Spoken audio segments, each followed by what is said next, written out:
Hello everyone, welcome back to QGIS. So in my previous video, I showed you how to download earthquake data directly from the USGS earthquake catalog.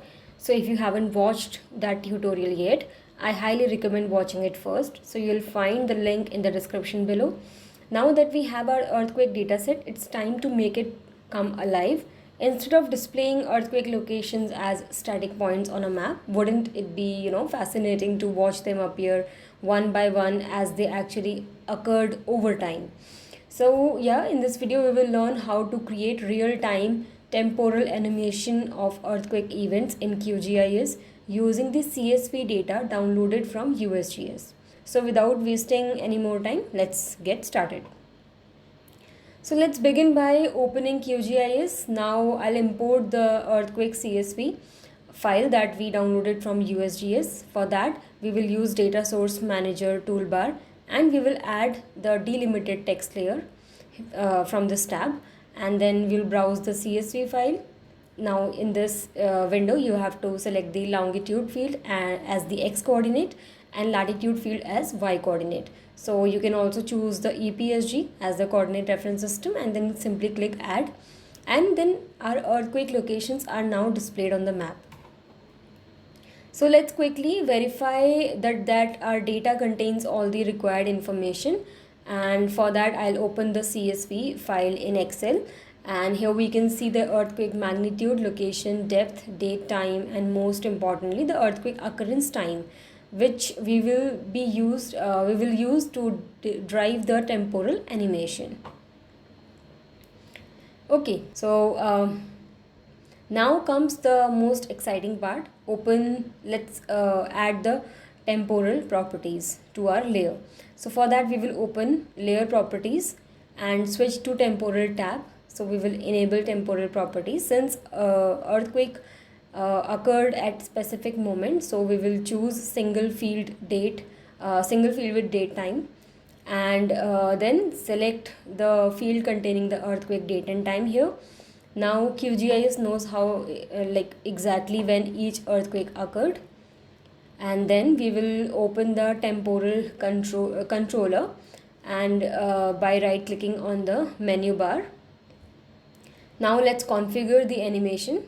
Now let's define the animation settings. So we can choose the start and end dates automatically from the data set. You can select the appropriate frame duration depending on your data. For example, 1 hour, 1 day, 1 week, or any other suitable interval. You can also adjust the frame rate to make animation smoother. And now let's make the map more meaningful. So let's open the layer properties and symbology. So instead of using a single symbol, we will choose graduated symbology. We will classify the earthquake points based on magnitude field. And here I'll use different point sizes so that earthquakes appear as larger circles on the map. So this immediately makes the visualization much easier to interpret. You can also customize the color ramp according to your project requirements. So there are other tutorials present on my channel for this entire symbology. You can go and check them out.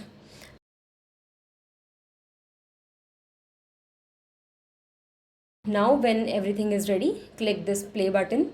Now notice how earthquake events begin appearing on the map exactly according to the time they occurred. Because we styled the points using graduated symbology, stronger earthquakes immediately stand out from the smaller ones. So this provides an intuitive understanding of both the spatial distribution and temporal evolution of seismic activity. So now it's time we can export this animation as well. So once you are satisfied with the visualization, let's export it for our further use. So QGIS will render each frame and generate a high quality images suitable for presentation, publications, or some YouTube videos. So that's how easy it is to create professional temporal animations in QGIS using earthquake data downloaded from the USGS.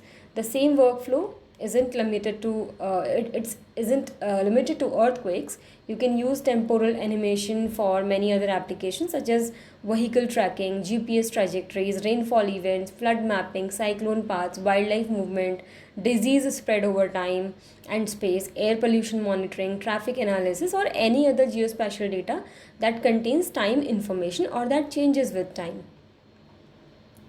So, and that's it for today's tutorial. I hope you enjoyed learning how to transform a simple earthquake CSV file into a professional animated map using the temporal controller in QGIS. So, if you found the video useful, and so please like, subscribe, and share it with your friends and colleagues. And your support helps me create more high quality GIS and remote sensing tutorials. If you have any questions, face any issues while following this tutorial, or would like me to cover a specific topic related to QGIS, remote sensing, Google Earth Engine, Python, or GIS, let me know in the comments below. And if you have any doubt, you can also reach me directly at questforgis@gmail.com. Thank you so much for watching, and I'll see you in the next Quest GIS tutorial. Until then, keep learning, keep exploring, and keep mapping the earth with GIS. Thank you.